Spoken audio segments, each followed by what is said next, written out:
Welcome back to the deep dive. We are so thrilled to have you here with us today. Yeah, it's great to be back. We've got a really fascinating one today. We really do. So, you turn on the news, right? You track the major bills, and you are constantly hearing about senators, these massive legislative packages, and, of course, the infamous Washington gridlock. Right, it's basically unavoidable. Exactly. You know the players and you see the press conferences on the Capitol steps, but if you have ever stopped to wonder about the invisible mechanics, the actual, parliamentary judo that determines who is truly running the show behind closed doors, then you are in the exact right place. Because it's a subject that appears straightforward on paper, but the reality of how the institution operates is an entirely different story. We are looking at a system of power that is almost completely unwritten in the founding documents. Which is wild. So today, our source material is a comprehensive Wikipedia article detailing the party leaders of the United States Senate. A really detailed breakdown. It's very detailed. And our mission for this deep dive is to demystify the real power structure of the U.S. Senate. We are going to figure out how a role that is not even mentioned in the United States Constitution somehow morphed into the absolute most powerful job in the entire legislative chamber. It really serves as a brilliant case study in how institutions evolve organically over time. They end up relying on internal rules and precedent rather than, constitutional mandates to actually function. Before we really get into the weeds, though, I want to set a firm ground rule for you, our listener, No. because our source material involves inherently political subjects, including the history and the current makeup of both the Democratic and Republican parties. We want to be absolutely clear. Right. Very important point. We are not taking any sides here. We are not endorsing any political viewpoints, platforms, or parties. Our job today is strictly to act as your guides. Just sticking to the text. Exactly. We are going to impartially explore the factual, procedural, and historical information contained in this text to help you understand the mechanics of how this institution actually functions. We're looking exclusively at the mechanics of the engine, analyzing the procedural levers of power rather than advocating for any specific political outcome. Okay, let's unpack this. Let's start with the current lay of the land to really anchor our discussion. Based on our source, we are looking at the leadership structure for the current 119th Congress. Right. So looking at the numbers for the 119th Congress, which covers the 2025 and 2026 legislative sessions, the Senate is composed of 53 Republicans, 45 Democrats, and 2 independents. And those independents are key. They are. It's an important structural note that both of those independent senators caucus with the Democrats, which directly factors into the minority party's organizational numbers. This brings us to the top brass. For the Republicans, who currently hold the majority, Senator John Thune of South Dakota serves as the majority leader. Yep. And for the Democrats, the minority party, Senator Chuck Schumer of New York is the minority leader. Now, these leaders are elected to these posts by the senators of their own party caucuses, right? The Senate Republican Conference and the Senate Democratic Caucus. That's right. And at the most fundamental level, these leaders serve as the chief spokespersons for their respective political parties within the chamber. Just getting the message out. Exactly. But their portfolio of responsibilities extends significantly beyond just public relations. The majority leader serves as the chief representative of their party in the Senate. And there's a catch there, isn't there? A really fascinating structural caveat to this role, yeah. If the House of Representatives, and therefore the office of the Speaker of the House, is controlled by the opposition party, the Senate majority leader's portfolio expands. Oh, wow. Yeah, they don't just represent their party in the Senate anymore. They act as their party's chief representative for the entire United States Congress. The entire Congress. I mean, that is a colossal amount of influence consolidated into one office. You track these bills and you know how high the stakes are for you and your family. But understanding their actual daily function is the absolute key to understanding how laws are made. The legislation that dictates national policy has to pass through this highly specific, highly centralized leadership structure. What's fascinating here is the massive disconnect between the U.S. Constitution and how the Senate actually operates today. I love this part. If you were to read the Constitution as a blueprint for who is in charge of the chamber, you would walk away with a fundamentally inaccurate understanding of modern Senate power dynamics. Because the Constitution actually gives the shiny title of President of the Senate to the Vice President of the United States. Yeah. Which, sounds incredibly authoritative on parchment. It does sound great. But in practice, the Vice President's power is extraordinarily limited. The rules of procedure give the vice president virtually no power beyond that basic presiding role. Why is that? Well, there are a few reasons. The vice president might be of a different party from the Senate majority, which obviously complicates partisan legislative agendas. But more crucially, the vice president is not actually a member of the Senate, which means they are not subject to its internal discipline.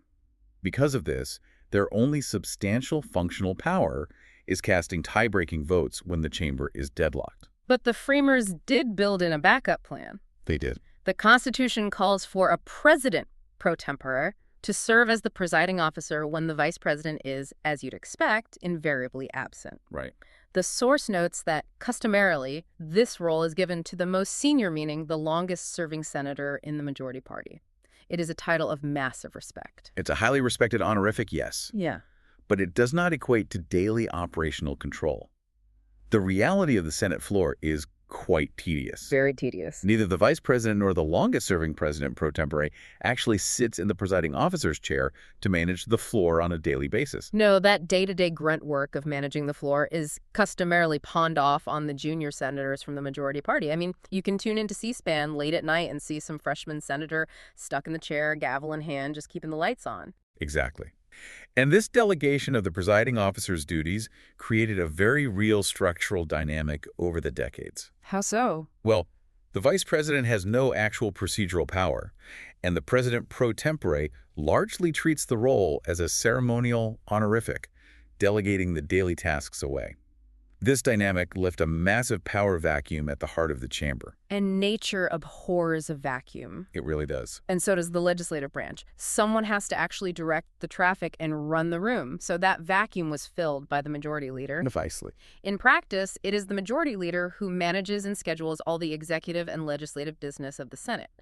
This operates very differently from the House of Representatives, where the elected Speaker of the House possesses a great deal of discretionary power and generally presides over votes on legislative bills themselves. The Senate majority leader doesn't sit in the presiding chair, but they orchestrate everything that happens in front of it. Here's where it gets really interesting. The majority leader doesn't just manage the schedule through sheer charisma or persuasion. They possess actual procedural superpowers granted to them by the Senate's own rules and long-standing precedents. We really have to examine the right of first recognition. This is undoubtedly the most critical tool in the majority leader's parliamentary toolkit.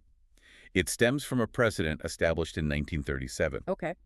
Under this long-standing Senate rule, the presiding officer is strictly required to give the majority leader priority in obtaining recognition to speak on the floor before any other senator. To put that into perspective for you, if the majority leader and another senator stand up and request to speak at the exact same moment, The gavel holder has no choice. exactly. The person holding the gavel has absolutely no discretion. They must call on the majority leader first. That priority of recognition is absolute.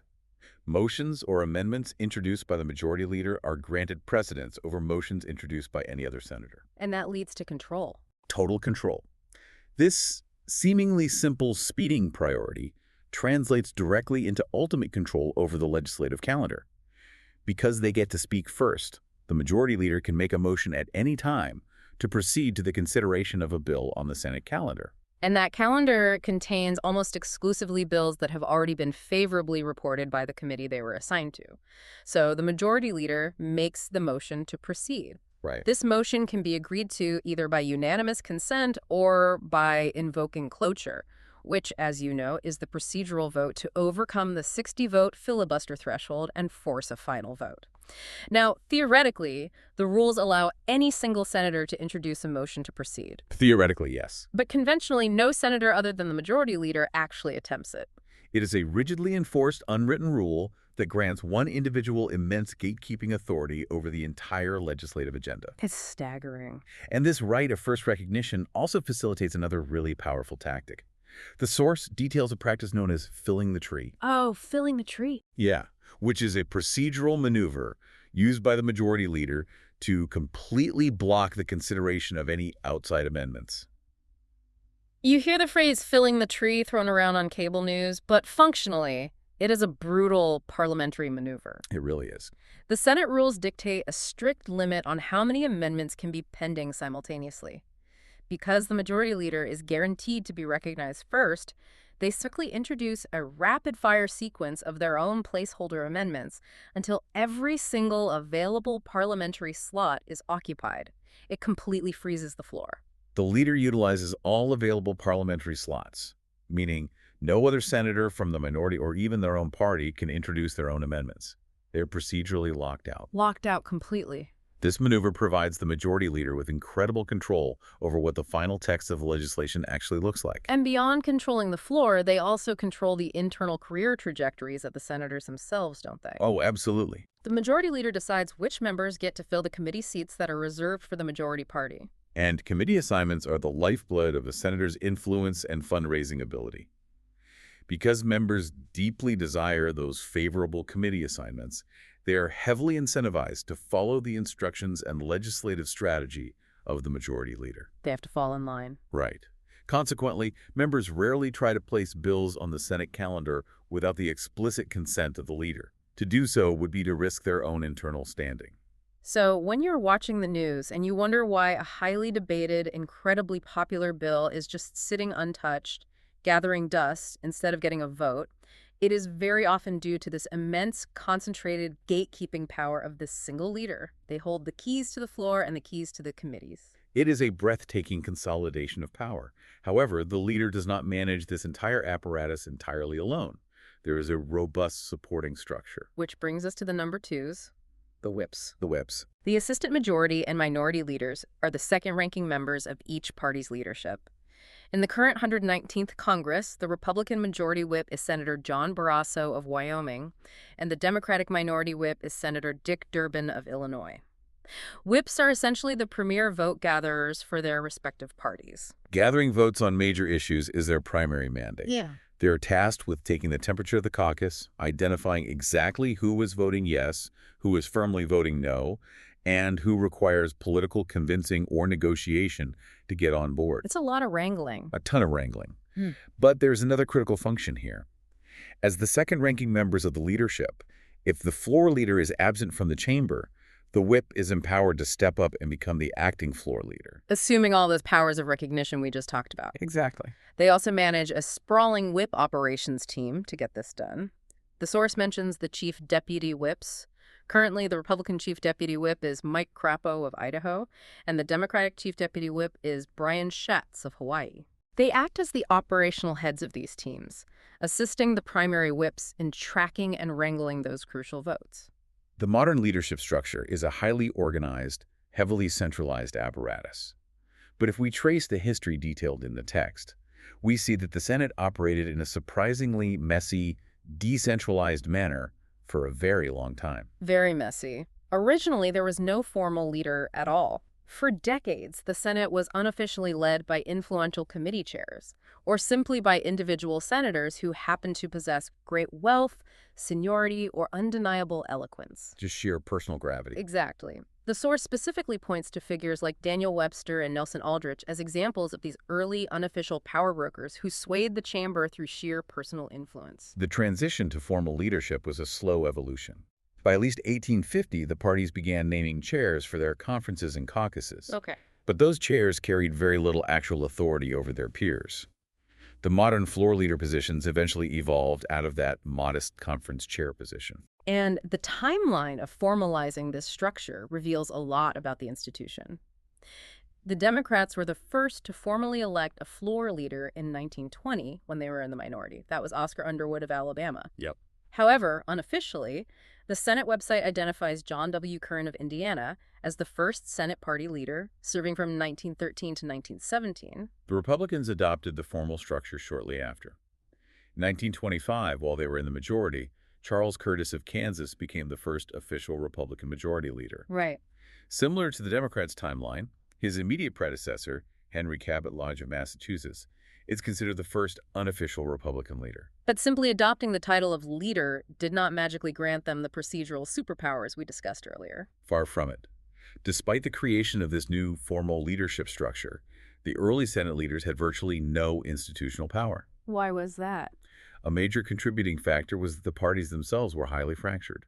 The Democrats, for instance, were fatally divided into a northern liberal bloc and a Southern conservative bloc. That's a huge split. Massive. Because the caucus was constantly at war with itself, the Democratic leader lacked the unified backing necessary to wield real authority. This internal party dysfunction sets the stage for perhaps the most bizarre era of Senate leadership detailed in our source material. The tenure of Joseph T. Robinson of Arkansas, who served as the Democratic leader from 1923 to 1937, is a wild historical anomaly. It really is.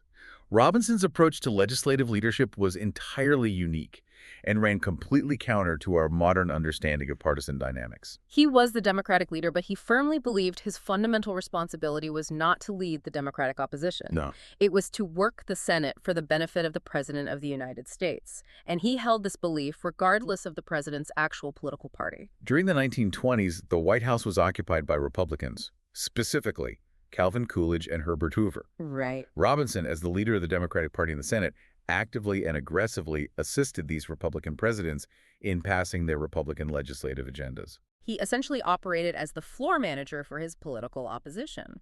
The text outlines his specific actions. He helped end the government operation of Muscle Shoals. He successfully helped pass the Hoover Tariff. And incredibly, he even stymied a Senate investigation into the Power Trust, protecting the Republican administration from congressional oversight. His loyalty to the executive branch completely superseded his loyalty to his own party caucus. It's hard to imagine today. It is. The source highlights a particularly stark incident regarding a drought relief program for farmers. When President Hoover proposed a much more modest relief measure than what the Senate had initially discussed, Robinson abruptly switched his own public position to perfectly align with the Republican president's reduced proposal. His fellow Democrats were predictably furious with this behavior. The text provides a striking quote from Senator Alban Barkley, who publicly called Robinson's flip-flopping the most humiliating spectacle that could be brought about in an intelligent legislative body. Wow. The internal resentment must have been off the charts. It was a deeply controversial philosophy of governance. But the political landscape shifted dramatically when Franklin Roosevelt, a Democrat, was elected president. Robinson's underlying philosophy of absolute deference to the executive didn't change at all. The party label of the president just happened to match his own. Exactly. He immediately pivoted to being aggressively loyal to FDR. He utilized his procedural mastery to push Roosevelt's famous 100 Days bills through the Senate at blinding speed. The sheer velocity of the legislation passing through the chamber during that period was unprecedented. It was so fast that the comedian Will Rogers joked about it. He famously quipped, "Congress doesn't pass legislation anymore, they just wave at the bills as they go by." The incredible irony of Joseph T. Robinson's tenure is how it reshaped the office itself. How so? Well, on the surface, he appeared entirely subservient to the White House, acting as a mere facilitator for whoever occupied the Oval Office. But behind the scenes, he was a relentless procedural tactician. Oh, interesting. He spent long hours studying Senate rules and legislative issues. Through all that seemingly subservient maneuvering, he actually wielded more direct influence than any of his predecessors. He utilized that influence to actively expand and better define the institutional power of the majority leader post itself. He was quietly building the foundation of the modern office. That foundation proved crucial. Later leaders would build heavily upon Robinson's groundwork. During Lyndon B. Johnson's tenure as Senate leader in the 1950s, the office expanded even further. Right, LBJ. It was Johnson who successfully took control over the committee assignment process we detailed earlier, adding that massive leverage to the majority leader's arsenal. So what does this all mean? We started out trying to uncover how a role completely absent from the text of the Constitution became the most dominant force in the legislative branch. The answer is that the Senate entirely invented the role to manage its own internal chaos over decades. It evolved from wealthy individuals holding unofficial sway, to Robinson acting as a procedural mercenary for the president, to the ironclad, precedent-wielding gatekeepers of the modern era. If we connect this to the bigger picture, it is a profound testament to how practical necessity shapes the reality of government. The Constitution provided a theoretical, high-level framework. But reality is messy. Very messy. When you place 100 ambitious politicians in a single room and task them with passing national laws, they require order. They require a mechanism for scheduling. They require a definitive leader to manage the floor. They needed a traffic cop. Exactly. And this raises an important question about the nature of institutional power itself. We have observed how immense legislative authority has slowly, methodically consolidated into the hands of just one person. And it wasn't a sudden shift? No, it was not achieved through a sudden coup or a constitutional amendment. It was a gradual accumulation of internal rules, like the 1937 right of first recognition and quiet precedents that fundamentally altered the balance of power, completely separate from the founders' original design. The Constitution bestowed the shiny title, the theoretical prestige, to the vice president. But the Senate utilized its own internal rulemaking authority to quietly invent the all-powerful modern majority leader. It's a brilliant workaround. It really is. Which leaves you with a final thought to mull over today. If the most powerful position in the United States Senate, the single individual who decides what national legislation lives or dies before it ever sees a vote, is basically a historical accident born of necessity and unwritten rules. Okay. What other informal power structures and invisible precedents are secretly running the institutions that impact your life every single day? It certainly makes you look at the daily headlines through a completely different lens. Thank you so much for joining us on this deep dive. We hope it provided you with a sharper perspective on the actual mechanical workings of the Senate. Keep questioning how the world around you is actually run, and we will catch you next time.